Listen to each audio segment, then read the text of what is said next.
કેમ છો વિદ્યાર્થીઓ? લાસ્ટ ટાઈમ આપણે ઓક્સિડેશન અને રિડક્શનમાં ઓક્સિજન, હાઇડ્રોજન, વિદ્યુત ઋણમય તત્વ, વિદ્યુત ધનમય તત્વ ઉમેરાય કે દૂર થાય એના આધારે ઓક્સિડેશન અને રિડક્શન વિશે ભણ્યા હતા.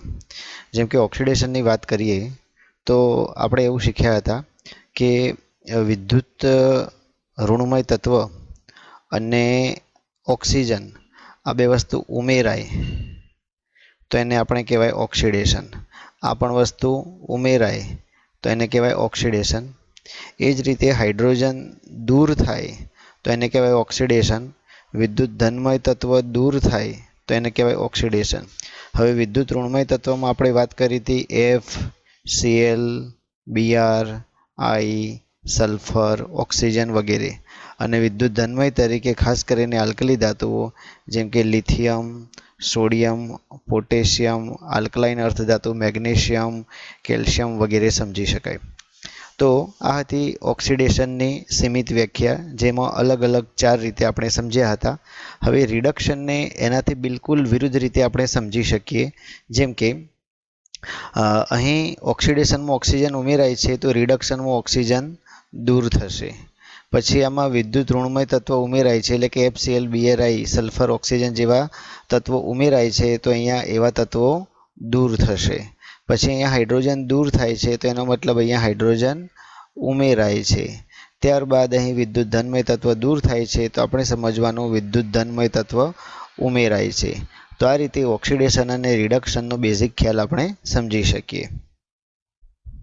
હવે એના સિવાય કે જે યુનિવર્સલ રીતે લાગુ પાડી શકાય, કેમ કે ઘણી રાસાયણિક પ્રક્રિયાઓ તમે જોશો કે જેમાં ઓક્સિજન કે હાઇડ્રોજન તમને ઉમેરાયેલો કે દૂર થયેલો નહીં દેખાય, તેમ છતાં એ ઓક્સિડેશન કે રિડક્શન પ્રક્રિયા હશે. તમે એમાં વિદ્યુત ધનમય કે ઋણમય તત્વ કદાચ શોધી નહીં શકો, પરંતુ તેમાં ઇલેક્ટ્રોનની વિનિમય તો થયો જ હશે. તો હવે આપણે પાંચમો પ્રકાર સમજીએ ઓક્સિડેશન અને રિડક્શનનો. પાંચમી રીતે સમજીએ આપણે એને કે ઇલેક્ટ્રોન વિનિમય પ્રક્રિયાઓને આધારે કેવી રીતે આપણે એને સમજી શકીએ. તો અહીં કેટલીક રેડોક્સ પ્રક્રિયાઓ આપી છે એ જોઈએ. જેમ કે પહેલી પ્રક્રિયામાં અહીંયા શું કર્યું છે ભાઈ, તમે જોશો તો સોડિયમ અને ક્લોરિનની રાસાયણિક પ્રક્રિયાથી આપણને સોડિયમ ક્લોરાઇડ મળ્યું છે. હવે મળેલું આ સોડિયમ ક્લોરાઇડ એ એક આયોનિક સંયોજન છે, તે આપણે જાણીએ છીએ. આયોનિક સંયોજન એટલે ધનભાર અને ધન વીજભાર અને ઋણ વીજભાર એવા વિરુદ્ધ વીજભાર ધરાવતા આયનો જ્યારે તેમના વિરુદ્ધ વીજભારના કારણે એકબીજા તરફ આકર્ષાઈને રાસાયણિક બંધનું નિર્માણ કરે તો એવા રાસાયણિક બંધને આયોનિક બંધ કહેવાય અને એવા સંયોજનોને આયોનિક સંયોજનો કહેવાય. તો અહીંયા NaCl આયોનિક સંયોજન છે, Na2O આયોનિક સંયોજન છે, Na2S આયોનિક સંયોજન છે. તો હવે આ બધી જ પ્રક્રિયાઓમાં તમે જોશો તો કોઈ એક પરમાણુ ઇલેક્ટ્રોનનું દાન કરે છે અને બીજો પરમાણુ ઇલેક્ટ્રોન સ્વીકારે છે. જેમ કે પહેલી જે આ પ્રક્રિયા છે એને આપણે અહીંયા સમજીએ તો એક મિનિટ, પહેલી પ્રક્રિયા 2Na plus Cl2 gives 2NaCl. હવે આ પ્રક્રિયામાં એક પ્રક્રિયા આ સમજીએ તો એમાં શું થાય છે કે 2Na gives 2Na plus 2 electron. એક સોડિયમ પરમાણુ એક ઇલેક્ટ્રોન મુક્ત કરે છે, બે સોડિયમ પરમાણુ બે ઇલેક્ટ્રોન મુક્ત કરે છે. એ રીતે નીચેનો ભાગ એટલે કે Cl2 આણે મુક્ત કરેલા બે ઇલેક્ટ્રોન ક્લોરીને સ્વીકાર્યા એટલે અહીંયા લખીશું 2 ઇલેક્ટ્રોન અને એમાંથી મળે છે 2Cl માઇનસ. હવે આ 2Na પ્લસ અને 2Cl માઇનસ અહીંયા ડાબી બાજુ પ્રક્રિયકો, આને કહેવાય અર્ધ પ્રક્રિયા, આને કહેવાય અર્ધ પ્રક્રિયા. તો ડાબી બાજુના પ્રક્રિયકો ભેગા કરીએ તો અહીંયા આપણને મળે છે 2Na solid plus Cl2 gas gives આના બે ઇલેક્ટ્રોન અને આના બે ઇલેક્ટ્રોન દૂર થયા અને આપણને મળે છે 2Na પ્લસ Cl માઇનસ. બંનેના 2 અહીંયા એક જ વખત લખવાના છે એટલે કે આપણને ફાઇનલી મળે છે 2NaCl. મિત્રો તમે અહીંયા જોશો તો આ જે પ્રથમ અર્ધ પ્રક્રિયા બતાવી એ અર્ધ પ્રક્રિયામાં ઇલેક્ટ્રોનનું દાન થાય છે.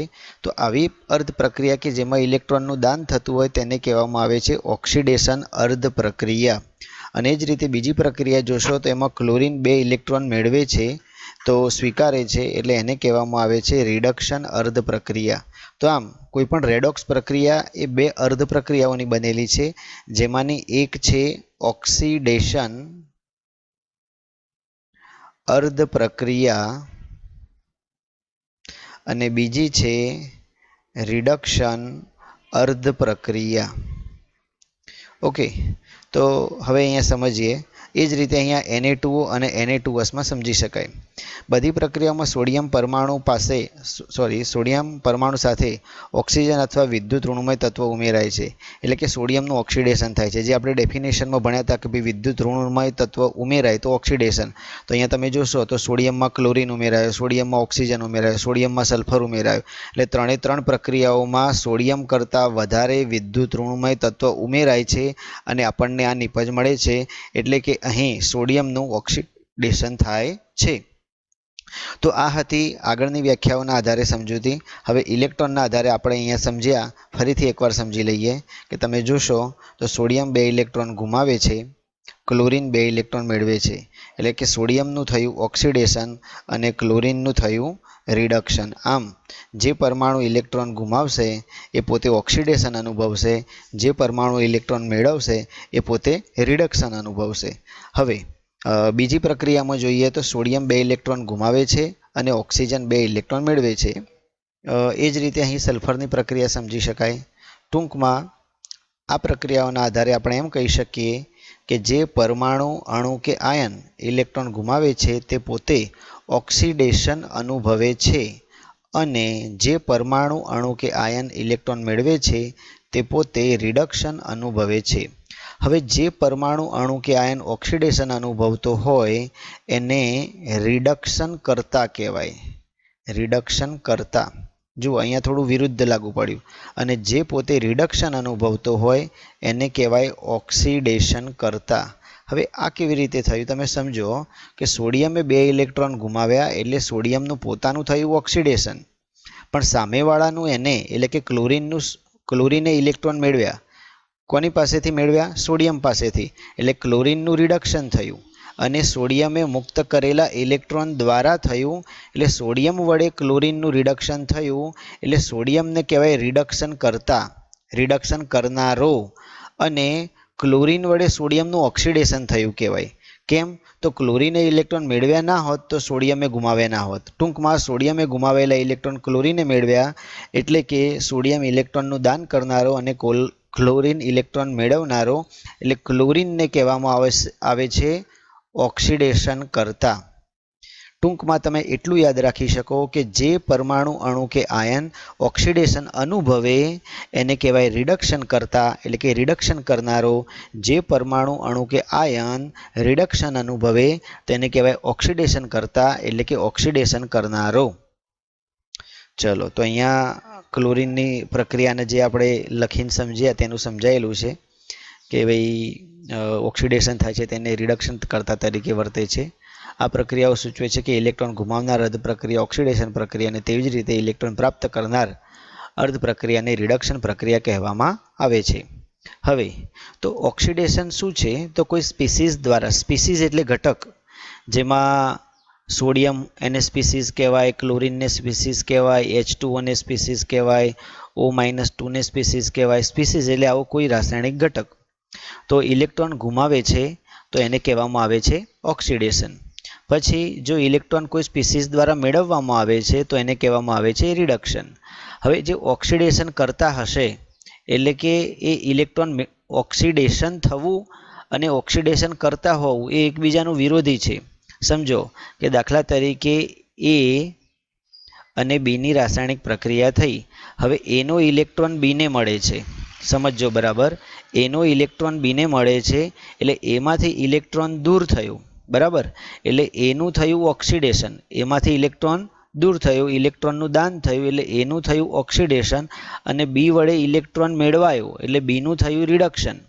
હવે બીનું રિડક્શન થયું એટલા માટે એને કહેવાય રિડક્શન કરતા. એનું ઓક્સિડેશન થયું એટલે બીને કહેવાય ઓક્સિડેશન કરતા. ઓકે, તો આ પ્રક્રિયા છે ઓક્સિડેશન અર્ધ પ્રક્રિયા અને આ પ્રક્રિયા છે રિડક્શન અર્ધ પ્રક્રિયા. રિડક્શન અર્ધ પ્રક્રિયાનો જે પ્રક્રિયક હોય એને કહેવાય ઓક્સિડેશન કરતા અને ઓક્સિડેશન અર્ધ પ્રક્રિયાનો જે પ્રક્રિયક હોય એને કહેવાય રિડક્શન કરતા. ઇલેક્ટ્રોનનું દાન કરનારો કહેવાય રિડક્શન કરતા અને ઇલેક્ટ્રોન મેળવનારો કહેવાય ઓક્સિડેશન કરતા. ચલો, હા, તો ઇલેક્ટ્રોન દાતા એટલે રિડક્શન કરતા અને ઇલેક્ટ્રોન મેળવનાર એટલે ઓક્સિડેશન કરતા. હવે એમ કહે છે કે આ પ્રક્રિયાનું વ્યાજબીપણું દર્શાવો.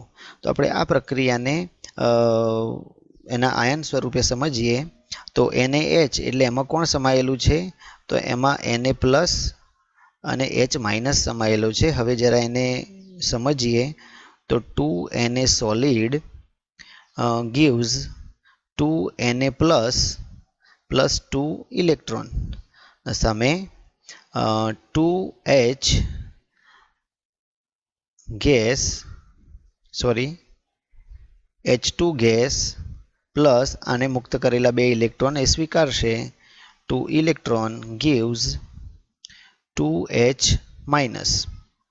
ઓકે, હવે આ પ્રક્રિયાને આપણે જોઈએ તો આ બે ઇલેક્ટ્રોન દૂર થયા. તો અહીંયા પ્રક્રિયા થઈ 2Na solid plus H2 gas gives 2NaH solid. તો આ પ્રક્રિયાનું વ્યાજબીપણું તદ્દન સાચું છે. અહીં સોડિયમનું થાય છે ઓક્સિડેશન એટલે સોડિયમને કહેવાય રિડક્શન કરતા, હાઇડ્રોજનનું થાય છે રિડક્શન એટલે હાઇડ્રોજનને કહેવાય ઓક્સિડેશન કરતા. ઓકે વિદ્યાર્થીઓ, તો આજના પીરિયડમાં આટલું. બીજું વધારે આપણે નેક્સ્ટ ટાઈમ જોઈશું. Thank you. જો ચેનલને સબસ્ક્રાઈબ ન કરી હોય તો કરી લેજો. આપણે હજુ પણ સારા ટોપિકના વિડીયો બનાવીને મૂકીશું.